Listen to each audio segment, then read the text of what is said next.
அனைவருக்கும் வணக்கம். இன்னைக்கு ஹிந்து பேப்பர்ல என்ன இம்பார்ட்டன்ட் நியூஸ் இருக்கு அப்படின்னு சொல்லி பார்ப்போம். ஃபர்ஸ்ட் வந்து பாத்தீங்கன்னா, தமிழ்நாட்டுல இந்த திருவள்ளூர் மாவட்டத்துல வந்து பாத்தீங்கன்னா, ஒரு கேஸ் லீக் இன்சிடென்ட் அப்படிங்கிறது நடந்திருக்கு. ஸோ தமிழ்நாட்டுல இந்த கேஸ் லீக் இன்சிடென்ட்ஸ்லாம் அவ்வளவா நடக்காது. அதனால இங்க நம்ம பார்க்குறோம். எக்ஸாம் பாயிண்ட் ஆஃப் வியூ இல்ல, ஜஸ்ட் ஜென்ரலா இத நம்ம தெரிஞ்சுக்க வேண்டியதுதான். ஸோ கேஸ் லீக் அப்படிங்கிறது பார்க்குறப்ப, ஒரு ஷ்ரிம்ப் இருக்கு இல்லையா?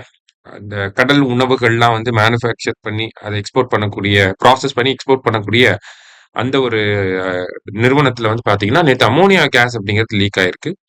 நெறையா அங்க வேலை செய்ற ஆட்கள்லாம் பாத்தீங்கன்னா, பொதுவா இந்த மாரி இடத்துலலாம் மைக்ரண்ட் ஒர்க்கர்ஸ் தான் வேலை செய்வாங்க. கிட்டத்தட்ட 60 பேருக்கு மேல பாதிக்கப்பட்டிருக்காங்க. 2 நபர்கள் வந்து ஆல்ரெடி இறந்து போயிட்டதாகவும், அம்மோனியா கேஸ் லீக் ஆனனால நெறைய பேருக்கு அந்த நுரையீரல் பாதிப்புகள் இருக்கிறதாகவும், நெறைய பேர் சிகிச்சை பெற்றுட்டு இருக்காங்க அப்படிங்கிறத சொல்லியிருக்காங்க. தமிழக அரசாங்கம் சார்பில பாத்தீங்கன்னா, இறந்து போனவர்களுக்கு வந்து ரூ. 2,00,000 அப்படிங்கிறத ஒதுக்கீடு செஞ்சிருக்காங்க.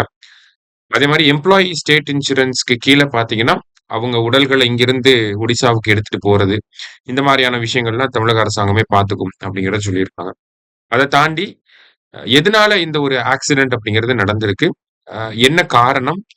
ஏதாவது நெக்லிஜென்ஸ் வந்து இருக்கா? அப்படிங்கிறத ஸ்டடி பண்றதுக்காக பொல்யூஷன் கண்ட்ரோல் டைரக்டர் தலைமையில ஒரு 3 மெம்பர் கமிட்டி அப்படிங்கிறதையுமே போட்டிருக்காங்க தமிழக அரசாங்கம். சரியா? தமிழகத்துல நேத்து நடந்த ஒரு துயர சம்பவமாக இது இருக்கு. அடுத்தது பாத்தீங்கன்னா, நேற்றைய தினம் வந்து இன்டர்நேஷனல் யோகா டே, சர்வதேச யோகா தினம் அப்படிங்கிறத நீங்க பார்த்திருப்பீங்க. யோகா தினம் பொறுத்தவரைக்கும் பாத்தீங்கன்னா, ஜூன் 21ஆம் தேதி இந்த யோகா தினம் அப்படிங்கிறது அனுசரிக்கப்படுது. ஏன் இந்த ஜூன் 21னா வேர்ல்டோட லாங்கஸ்ட் டே, மிக நீண்ட தினம் அப்படிங்கிறது பாத்தீங்கன்னா ஜூன் 21. அதனாலதான் நம்ம யோகா டேவை வந்து ஜூன் 21ல செலிப்ரேட் பண்றோம். இந்தியா தான் இந்த ப்ரொபோசல 2014ல நம்ம பிரைம் மினிஸ்டர் தான் வந்து இந்த ப்ரொபோசல வந்து குடுத்திருப்பாரு. 2015ல பாத்தீங்கன்னா, யுஎன் வந்து அப்ரூவ் பண்ணியிருப்பாங்க. ஐநா சபை இதற்கான ஒப்புதல தெரிவிச்சிருப்பாங்க. 2015ஆம் ஆண்டுல பாத்தீங்கன்னா, நம்ம யோகா டே அப்படிங்கிறத செலிப்ரேட் பண்ணிக்கிட்டு இருக்கோம். ஒவ்வொரு வருஷமும் யோகா டே அப்படிங்கிறது பாத்தீங்கன்னா, பிரதமர் தலைமையிலேயே ஒரு ஈவென்ட் வந்து ஆர்கனைஸ் பண்ணுவாங்க. பிரதமரே வந்து யோகாசனம்லாம் பண்ணி அத பத்தின பெருமைகள வந்து சொல்லுவாரு. அந்த வகையில இந்த வருஷம் அந்த யோகா ஈவென்ட் பிரைம் மினிஸ்டர் தலைமையில எங்க நடந்துச்சுன்னா, கொல்கத்தாவுல வந்து நடந்திருக்கு. சரியா?